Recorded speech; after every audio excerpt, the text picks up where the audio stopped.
You're such an asshole. Super Cappy here. Super Cap. What up, Super C?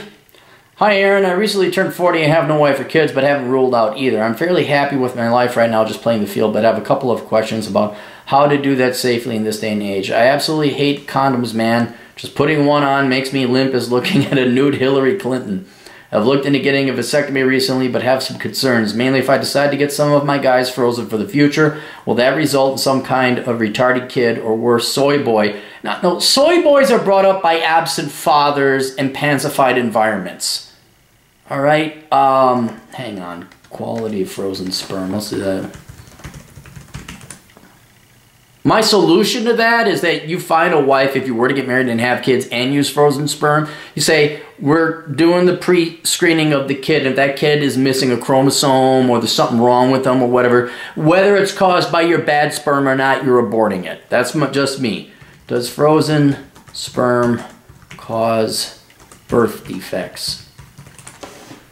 Now, there's been things about, as far as birth defects, no difference has been, okay.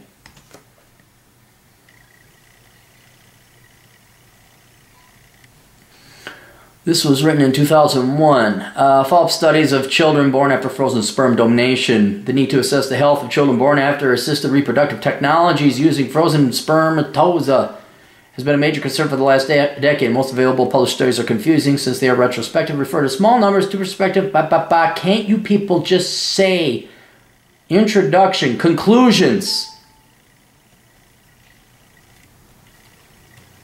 Conclusions. The general characteristics of children born after ART using donated frozen sperm are not different to the general population. However, the rate of multiple pregnancy is increased first in AID conception, where the use of hormonal treatment may be too heavily prescribed. Second, in vitro for... Okay, so now they're talking about girls and added chemicals. Okay, so there seems to be, but that study's 2001, you might want to vote. So no. But again, a surefire way to do that is to make sure you abort any kid with a birth defect. That's on the way. Oh my God, you're horrible. Shut up. Just shut up. I would love to love all you, but your life is so precious. Really? Was your life precious, huh? Was that? I bet you it was, with Daddy Warbucks making lots of money and everything paid for. I bet you think life is precious. Colonel Strauss, life is cheap in Casablanca. Only TJ Martinell will get that one. Because he likes watching movies starring transsexuals.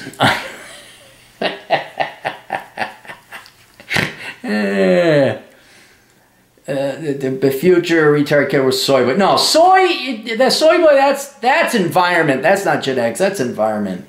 And how healthy it can be to cut off the connection to life and not let it release from the body. Bad for prostate. I know one guy who had one, he's practically a eunuch now. Wife rules his life. Test level's probably negative. No, I've noticed no difference in my sex drive. It's been the same, on a perpetual decline as I get older. Like,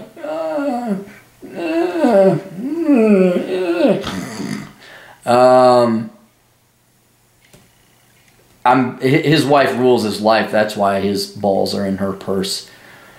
Also, what are your thoughts on cunnilingus causing cancer, HPV? It doesn't do anything for me. It seems like a very beta act, plus the thought of it could make me Michael Douglas light. Doesn't help either. Rather stick to the finger game or foreplay. So I was like, oh, for God's sake, did you really have to go there? And I looked it up, and yes, it can.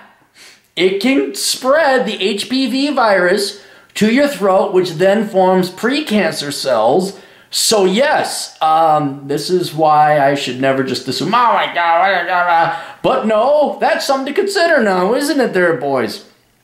Maybe the brothers are right. That's an inside joke.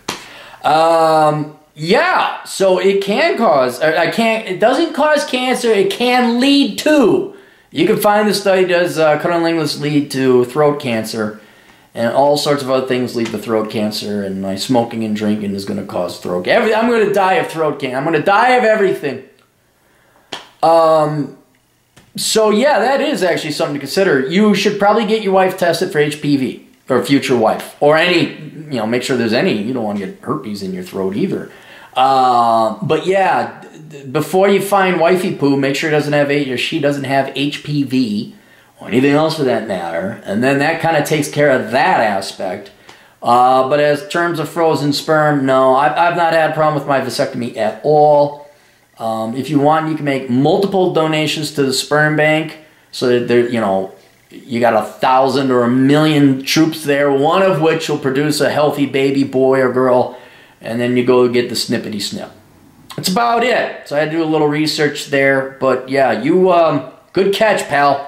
Good catch, so you don't catch the HPV and the throat cancers, become Michael Douglas. We'll see you guys later. Toodles.